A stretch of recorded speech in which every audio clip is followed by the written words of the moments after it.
서울 우면동 아파트 단지 사이에 20제곱미터 규모의 작은 빵집. 평일 오후 시간인데도 손님들로 가득하다. 얘가 빵 제일 잘 먹어, 이 빵. 고소하고 위에 부담이 없고 정직한 빵. 보기에도 먹음직스러운 빵이 한가득.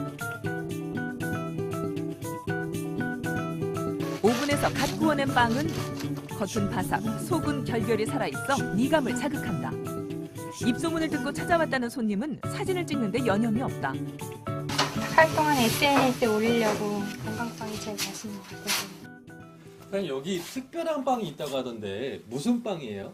저희가 이제 반죽을 하지 않는 무반죽빵. 식감을 쫄깃하게 하기 위해 반죽기를 통해 강하게 치대는 게 일반 빵집의 공식. 하지만 여기선 그런 상식을 탈피했다. 제가 이제 굉장히 소화기 계통이 굉장히 안 좋아서 음식 잘 소화를 못 시켜요. 그러다 보니까 뭐 이런저런 음식도 만들다가 빵에도 이제 관심이 생겨서 만들어 먹다 보니까 점점 더 이제 내 몸에 맞는 내가 잘 소화시켜주는 빵을 어떻게 만들 수 있을까 이렇게 하다가 보니까 이제 무반죽법이란 방식을 알게 됐고 17년간 일했던 출판업을 그만두고 취미였던 빵 만들기를 살려 3년 전 빵집을 무작정 열었다는 권순석 씨. 하지만 제빵 경력도 없었기에 순탄치만은 않았다. 이런 빵들이 문 열자마자 바로 팔린다라는 보장이 없기 때문에 알려질 때까지 유지할 수 있는 그게 필요하겠다 싶더라고요. 그래서 최대한 임대료가 약한 데를 구해야 되겠다라는 생각이 사실 있었어요. 보통의 빵은 밀가루, 물, 소금, 여기에 이스트라는 인공 효모를 섞어 반죽을 하는데 순석 씨는 직접 만든 사워도우라는 천연 발효종을 사용한다. 유기농 밀가루에 풍미를 내기 위해 통밀기울과 겉보리를 넣고 오색 수정을 넣은 항아리에 하루 이상 담가서 만든 정제수에 8시간 이상 구워낸 천일염을 사용한다는 순석 씨. 우유나 버터, 계란 대신 쌀 막걸리와 올리브 오일을 사용하는 것도 그만의 비법이다. 반죽을 강하게 치대는 대신 몇 번 접는 정도가 무반죽법의 핵심. 반죽을 이렇게 막 때리는 게 없이 그냥 이렇게 섞어주는 정도. 수분이 골고루. 나머지는 자연이 알아서 하는 거죠. 발효를 통해 반죽이 완성되는 데 걸리는 시간만 20시간. 이렇다 보니 하루에 만들 수 있는 빵은 300개에 불과하지만 글루텐은 적고 소화하기 좋은 건강빵이 탄생한다. 자연스러운 방식의 빵을 만들고자 하는 게 제 생각이거든요.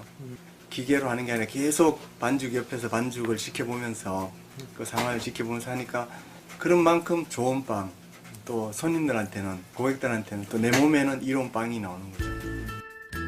창업 3년 만에 매출이 4배로 늘어나 이젠 유명 빵집이 됐지만 순석 씨는 시간과 정성을 담은 느린 빵을 고수할 생각이다. 특별한 수산물이 있다고 해서 찾아간 곳. 그런데 산으로 간다. 포도 주산지로 유명한 경기도 가평 운악산 자락. 수확이 끝난 포도밭에 무언가 주렁주렁 매달려 있는데 자세히 보니 굴비다. 겨울철 노는 포도밭을 활용한 굴비 덕장은 한 기업인의 아이디어로 시작됐다. 저는 강원도 촌사람이기 때문에 이 산바람에 대해서 워낙 자신감이 있었습니다. 가평군에서 작년에 시범 사업으로 또 황태 사업을 했었고 또 강원도 용교 황대리에는 또 계속해서 지금 좋은 황태가 많이 생산되고 있지 않습니까? 그래서 굴비도 바닷가 생선이지만 산으로 한번 가져와 보자. 2000여 제곱미터 포도밭 덕장에서 말리는 굴비는 15톤, 5억 6천만 원어치.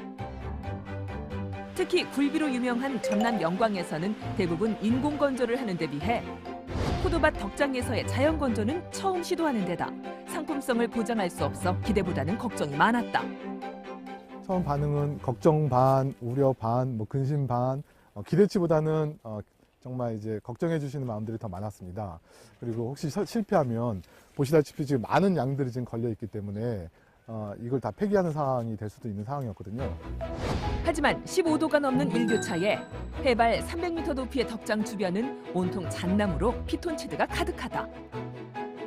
포도밭 비가림 시설은 산성비나 중금속, 미세먼지로 인한 오염을 막는 역할을 톡톡히 해냈고 차디찬 산바람에 얼었다 녹았다를 2달 넘게 반복하며 유선형 모양의 물기가 잘 마른 최상질의 굴비로 거듭났다. 덕택에 지난 설 명절에 첫 출하된 굴비 1000두rum은 모두 완판될 정도로 인기였다. 살짝 물 넣고 자작자작 해서 먹어도 쫄깃쫄깃해요. 이런 다른 굴비하고 틀려요. 육질이 말입니다. 한결이 고소하면서 아주 맛있더라고요. 포도밭을 활용한 굴비덕장은 농한기 일손을 활용할 수 있어 기업이나 농가 모두에 도움이 되고 있다.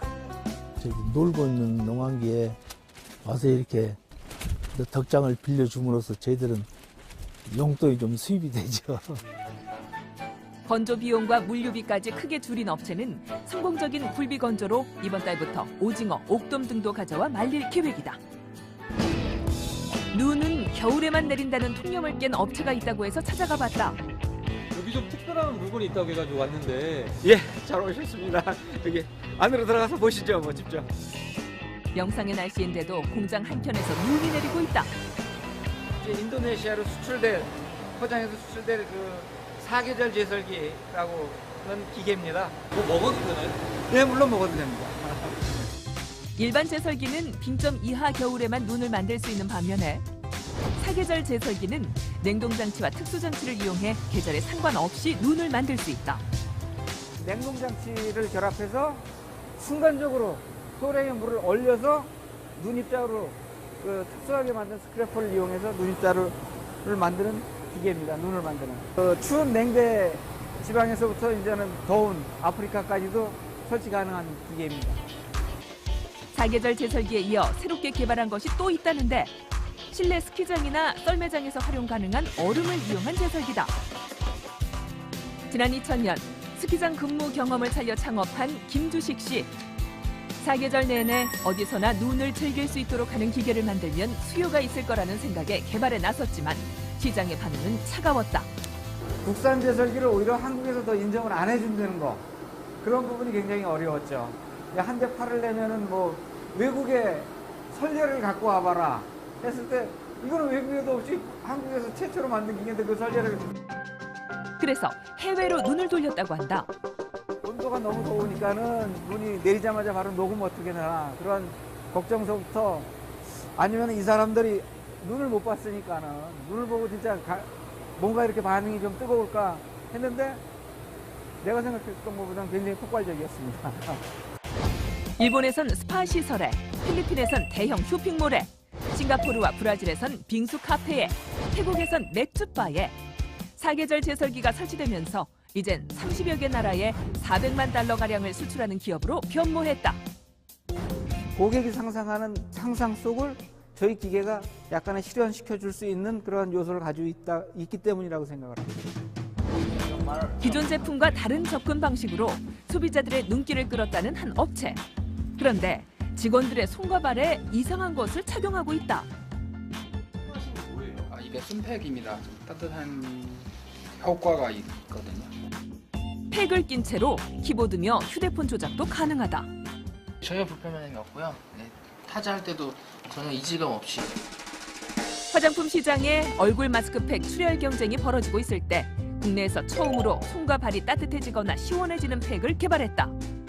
창업 4년 만에 손발팩 200만 개를 팔고 10여 개 나라에 수출하는 대박을 터뜨렸다.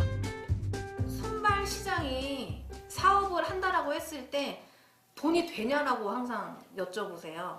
근데 그때 당시만 해도 전혀 손발에 대한 니즈가 없었거든요. 얼굴 마스크팩은 있었어도. 그래서 사실 주변에서도 아마 그냥 해봐라 이제 이런 기대감이 전혀 없었어요. 의료기기 판매업체에서 일하며 수족냉증으로 고생하고 있는 어르신들과 수족 번혈증을 앓고 있던 어머니 때문에 손발팩을 생각했다는 그녀. 저희 엄마 생각이 먼저 나서 시원해지면 좀 푹 주무시겠구나 라는 생각이 들어서 사실 쿨링 먼저 제가 아이디어를 생각을 해냈고, 그걸로 테스트를 하다 보니 수족냉증이나 관절염 환자들은 따뜻하게 해줘야 효과가 있다라고 해서. 화장품에 대해서는 문외한이었지만 100편이 넘는 논문을 뒤져가며 화장품 팩 공부를 했고 손발팩을 만들어줄 수 있는 제조업체도 수십 군데 찾아갔다고 한다.